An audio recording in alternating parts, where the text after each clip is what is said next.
Chers Fréjusiens, chères Fréjusiennes, avant de commencer mon propos, j'espère que vous allez aussi bien qu'il est possible de l'être en ce moment et que vous êtes en bonne santé.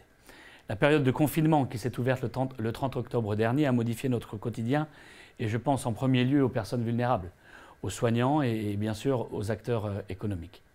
En effet, depuis près de 3 semaines, la France connaît un nouveau confinement national qui n'est pas sans conséquences pour nombre d'entre vous.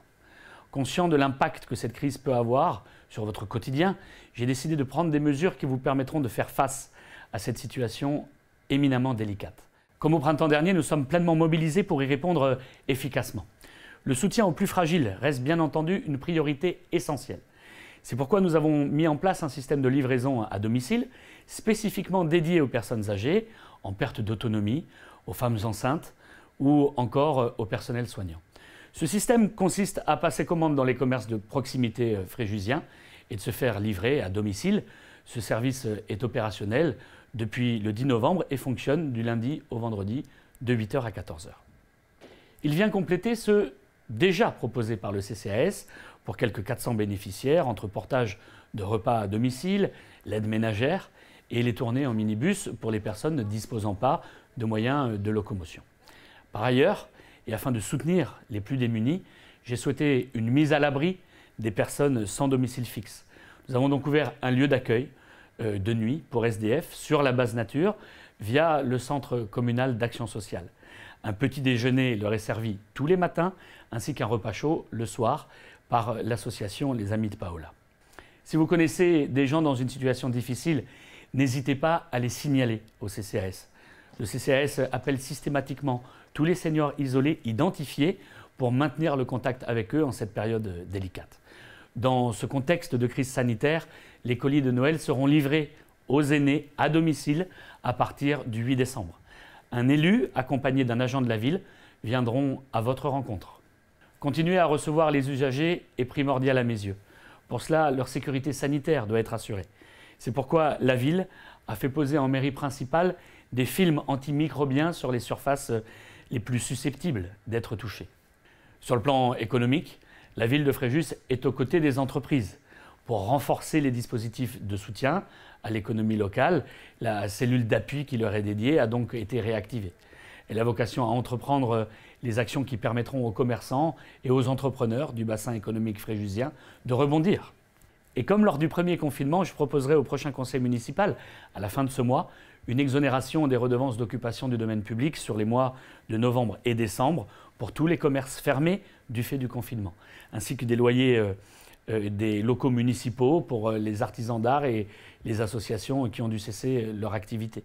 Dans l'immédiat, ils ont plus que jamais besoin d'une forte solidarité locale. Vous trouverez ainsi sur notre site un guide numérique des commerçants et restaurateurs qui continuent à proposer leurs services.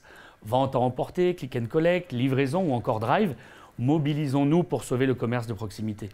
La CAVEM se mobilise aussi, notamment à travers le fonds Covid Résistance, qui permet d'octroyer des prêts de 3 000 à 10 000 euros sans intérêt ni garantie avec un différé d'amortissement de 18 mois. Par ailleurs, la CAVEM a mis en place une cellule dédiée pour appeler l'ensemble des entreprises du territoire en vue de faire un point de situation et les aiguiller en fonction de leurs besoins. Cette cellule est composée d'agents de la communauté d'agglomération et des villes membres, dont Fréjus fait évidemment partie. Dans un autre registre, nous ne devons pas oublier ce qui nourrit nos esprits. La culture est à ce titre un élément vital de notre vie courante et il serait dommage de s'en passer. C'est pourquoi la médiathèque de Fréjus propose un service de retrait de documents en BiblioDrive en activité depuis le 4 novembre. Mis en place au sortir du dernier confinement, il tombe à point nommé en vue de permettre la poursuite de l'accès à la culture. L'école de musique continue pour sa part à assurer des cours et auditions en ligne. Sensible à l'impact que cette crise peut avoir sur vous, mon équipe et moi-même essayons de répondre au mieux à vos besoins en cette période délicate. Ce virus nous a tous désarçonnés, mais il est de mon devoir de prendre toutes les mesures nécessaires afin de ne pas rester impuissants face à cette épidémie. Nous sommes tous responsables de notre avenir et des personnes qui nous entourent. C'est pourquoi je vous encourage à continuer à respecter les gestes barrières. Je sais qu'il n'est pas évident de porter un masque, a fortiori pour les jeunes, mais il en va de la sécurité sanitaire de tous. Soucieux de la sécurité de chacun, je l'ai renforcé aux abords des écoles, bâtiments publics et lieux de culte. Fréjus doit demeurer une ville paisible et je ferai tout pour qu'elle le demeure. Avec mon équipe, nous nous tenons à vos côtés dans l'espoir que nous retrouvions prochainement la vie normale à laquelle nous sommes tous attachés. Les fêtes de Noël approchent. J'espère de tout cœur qu'il vous sera possible de vous réunir avec vos proches pour vivre ces moments de partage qui nous sont chers. Faisons preuve aussi de chaleur humaine les uns envers les autres. Parfois, un simple geste peut changer le quotidien d'une personne. Prenez soin de vous et à bientôt.